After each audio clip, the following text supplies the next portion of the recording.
মস্কোর আকাশে আলো ছড়ানো বরফের মতো জ্বলে উঠছে ক্রেমলিন প্যালেসের ছাদ।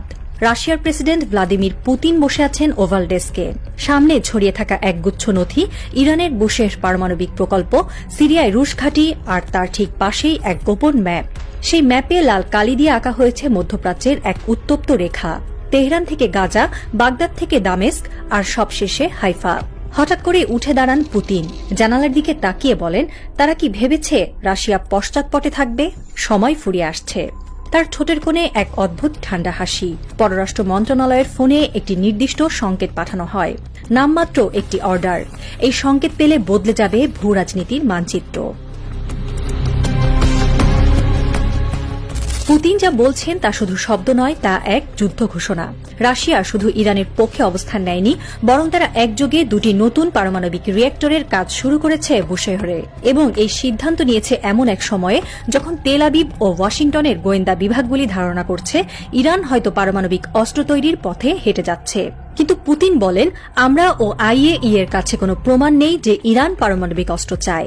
এরপর যে কথাটি বললেন সেটি যেন ছিল আগুনে ঘি ঢালার মতো। আমরা আমাদের লোকজনকে সরিয়ে নিচ্ছি না। যদি ইসরায়েল বা আমেরিকা আমাদের নিরাপত্তাকে হুমকির মুখে ফেলে, তার ফল হবে ভয়ঙ্কর। বিশ্ব যেন মুহূর্তে চুপসে গেল। বুশেহরের প্রকল্প এখন কেবল একটি বিদ্যুৎ প্রকল্প নয়, এটি রাশিয়ার জন্য এক কৌশলগত প্রতিক্রিয়ার কেন্দ্রবিন্দু। এই রিয়েক্টরের প্রতিটি ইট, প্রতিটি কনক্রিট ব্লক যেন হয়ে উঠেছে একটি ঘোষিত সার্বভৌমত্বের প্রতীক। রাশিয়ার প্রযুক্তিবিদ, বিজ্ঞানী ও নিরাপত্তা কর্মকর্তারা সেখানে দিনরাত কাজ করছেন। এবং এই প্রজেক্ট রক্ষা করতে গিয়ে রাশিয়া তার গোয়েন্দা সংস্থা SVR এর মাধ্যমে ইরানে এক ধরনের ছায়া নিরাপত্তা বলয় গড়ে তুলেছে। একদিকে যখন আমেরিকা ও ইসরায়েলের তরফে উঠে আসছে হামলার হুমকি, অন্যদিকে রাশিয়া বারবার মনে করিয়ে দিচ্ছে এই প্রকল্পে আঘাত মানে হবে রাশিয়ার ওপর আঘাত। এবং যদি একটিমাত্র রুশ নাগরিকও সেখানে প্রাণ হারায়, তার প্রতিক্রিয়া হবে সরাসরি সামরিক প্রতিরোধ। মার্কিন ও ইসরায়েলি পর্যবেক্ষকরা বলছেন, বুশেহরের চারপাশে এখন এমন এক স্ট্র্যাটেজিক ককটেল তৈরি হয়েছে যা যেকোনো মুহূর্তে বিস্ফোরণে পরিণত হতে পারে। একটি ভুল ব্যাখ্যা, একটি ভুল লক্ষ্যবস্তু নির্বাচন, এতটুকু ভুলেই ঝরে যেতে পারে হাজারো প্রাণ। তেহরানে এখন রুশ প্রকৌশলীরা শুধু রিয়েক্টরের নির্মাণ করছে না, বরং তারা গোয়েন্দা পর্যবেক্ষণেও নিয়োজিত। রাশিয়া চায় না ইরান ব্যর্থ হোক, কিন্তু যদি ইরানকে চেপে অব্যাহত থাকে তবে সেটি হবে রাশিয়ার স্বার্থে হস্তক্ষেপ। আর এই স্বার্থ এর পরিসীমা ঠিক কোথা থেকে শুরু হয় তা কেউ জানে না। এদিকে চুপচাপ চীন, কিন্তু চোখ খোলা। বেইজিং এর কূটনীতিকরা বলছেন, ইরানকে বিপদে ফেললে আমরাও বসে থাকব না। ইসরায়েল যা করছে ঠিক করছে না। তখনই আন্তর্জাতিক সংবাদ মাধ্যমে ভেসে আসে সেই শব্দ, world war 3 trending on X. Social মিডিয়ায় ছড়িয়ে পড়েছে একটি ভিডিও। বুশেহরের নির্মাণাধীন পারমাণবিক চুল্লির ছাদে রাশিয়ান পতাকা ওড়ানো। তার নিচে আরবি ও রুশ ভাষায় লেখা, আমরা এখানে আছি, চলে যাব না। পুতিনের নিরাপত্তা এক নতুন বার্তা দিচ্ছে। তার সামরিক উপদেষ্টা জানিয়েছেন, যদি রুশ প্রকল্পে হামলা হয় তাহলে আমরা মধ্যপ্রাচ্যীয় থিয়েটার অ্যাক্টিভ করব। এই থিয়েটারের অর্থ সিরিয়া, লেবানন, ইরাক ও পারস্য উপসাগর জুড়ে রুশ বাহিনী প্রস্তুত। এই অর্ডার এখন কেবল সামরিক একক নির্দেশ নয়, এটি কূটনৈতিক হিসাব, আন্তর্জাতিক রণকৌশল এবং যুদ্ধ না চাইলে শান্তি পাওয়ার সুযোগ, এই তিনের এক জটিল বিন্যাস।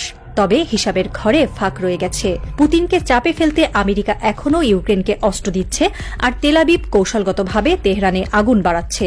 সবকিছু যেন এক বৃহৎ ফাঁদের অংশ। এক সিনেটর হুঁশিয়ারি দিয়েছেন, পুতিনের অর্ডার আসা মানে শুধু যুদ্ধ নয়, এটি হবে ইতিহাসের মোড় ঘোরানো এক পদক্ষেপ। ক্রেমলিনে এখন প্রতিটি ঘড়ির কাঁটা যেন অপেক্ষা করছে সেই মুহূর্তের যখন প্রেসিডেন্ট শুধু একটি শব্দ বলবেন, the order is given. Moscow থেকে তেহরান, তেহরান থেকে বেইজিং, সবাই অপেক্ষা করছে একটি ঘটনার, একটি ট্রিগারের।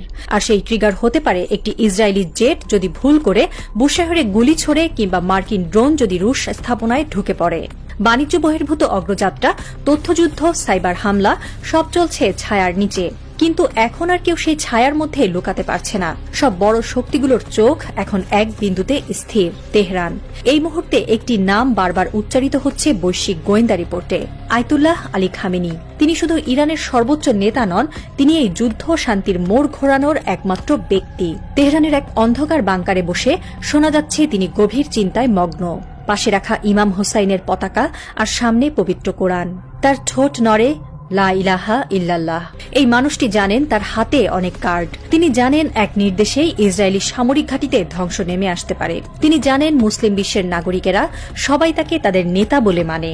তিনি বিশ্বাস করেন ইসলাম কখনো দুর্বলতা চায় না, কিন্তু তিনি অপেক্ষা করছেন অন্যায়ের বিরুদ্ধে সঠিক মুহূর্ত পেতে। একবার যদি তিনি নির্দেশ দেন, তাহলে শুধু ইরান নয়, পুরো মধ্যপ্রাচ্য জ্বলে উঠবে।